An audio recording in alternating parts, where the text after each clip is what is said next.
Hello friends, તો આજના વિડીયોમાં હું તમારી સાથે શેર કરીશ કે ક્યારેક આપણે ઘરમાં લાઇટ ન હોય અથવા તો મિક્સર કે બ્લેન્ડર આપણું ખરાબ થઈ ગયું હોય અને તાત્કાલિક બને એમ ન હોય તો આપણે કઈ રીતે એકદમ ફ્રેશ અને પ્યોર કેરીનો જ્યુસ કઈ રીતે કાઢી શકાય તેની બે રીત જોઈશું, અને એ પણ ખૂબ જ ઓછી મહેનતમાં અને એકદમ ઓછા સમયમાં.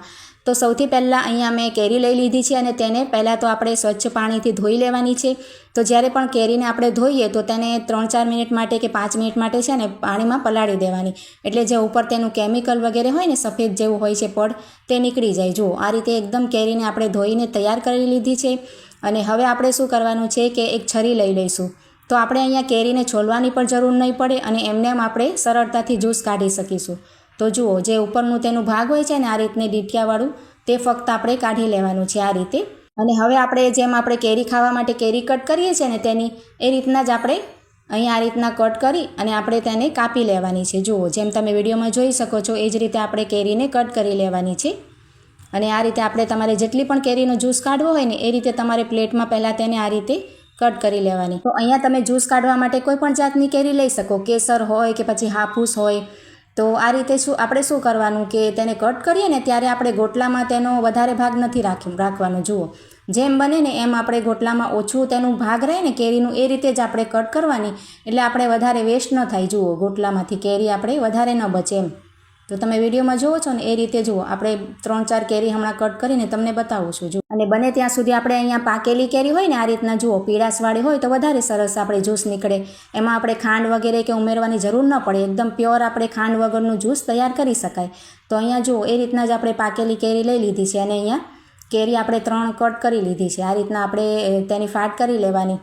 હવે આપણે શું કરવાનું, આગળના પ્રોસેસમાં આપણે આ રીતના એક મોટું બાઉલ લઈ લેવાનું, તમારે જેમાં પણ જ્યુસ કાઢવું હોય ને એ રીતે. અને આ રીતના જુઓ, ગળણી તો બધાના ઘરોમાં હોય જ છે ને, આ રીતની જે ગળણી આવે ને આપણે બધી વસ્તુઓ ચાળતા હોઈએ એ રીતની ગળણી આપણે તમારે મોટી હોય કે નાની હોય કોઈ પણ તમે લઈ શકો, પણ આ રીતે મોટી હશે ને તો ખૂબ જ સરળતા રહેશે. ફટાફટ તમારે 2-3 મિનિટમાં જ્યુસ તૈયાર થઈ જશે. જુઓ, ગળણી રાખ્યા પછી આપણે એક કેરીની ફાટ લઈ લેવાની અને જુઓ તમે જોઈ શકો છો ને એ જ રીતે આપણે તેમાં ફેરવશું ને તો 1-2 સેકન્ડમાં જ જુઓ કેરીની બધી જે પલ્પ હશે ને એ આપણે બાઉલમાં પડતું જશે. અને તેની છાલ હશે ને તેમાં પણ કેરીનો ભાગ નહીં રહેતો વધારે. જુઓ, તમે જોઈ શકો છો અહીંયા આપણે બીજી પણ ફાટ લઈ લીધી છે. અને એ જ રીતે જુઓ તમે કરશો ને તો ફટાફટ તમારે જ્યુસ નીકળતું જશે અને તમને વાર પણ નહીં લાગે. અને આ રીતે તેનું જે પલ્પ અલગ થઈ જાય ને તેને ઉપર છાલ રાખીએ ને તમે ફેરવતા જશો તો એકદમ ક્લીન થઈ જશે ગળણી અને બધો જ પલ્પ નીચે નીકળતો જશે. તો ખૂબ જ સરળ રીત છે, તમે એકવાર ટ્રાય કરશો તો તમને ખૂબ જ ગમશે. જુઓ, અને આ રીતે જે નીચે તેનું પલ્પ ગળણીમાં ચોંટી જાય તેને આપણે આ રીતના ચમચીથી કાઢતા જઈશું. તો ખૂબ જ સરસ આઈડિયા છે. જુઓ, આ રીતે વેસ્ટ પણ નહીં થાય અને તમારે વાસણ પણ વધારે નહીં બગડે. તો આ રીતે જુઓ ચમચીથી આપણે બધી ગળણીને ક્લીન કરી લીધી છે. હવે તમને બીજી પણ આઈડિયા બતાવું છું. તો બીજી આઈડિયામાં આપણે આ રીતનું જે ખમણી આવે છે ને આપણી પાસે ઘરમાં હોય છે ને નાની મોટી, એ તમારે લઈ લેવાની અને આ રીતે બાઉલ પર રાખી લીધી છે મેં. તમે બીજું કોઈ વાસણના ઉપર પણ રાખી શકો, પ્લેટ વગેરે પણ લઈ શકો પહોળી. હવે જુઓ, તેને પણ આ રીતના આપણે કેરીની એક ફાડ લઈ અને ઉપર આ રીતે હળવા હાથે કરવાનું, એટલે વાગે નહીં, જરાક આપણે સાચવીને કરવાનું આ રીતના ઉપર જ.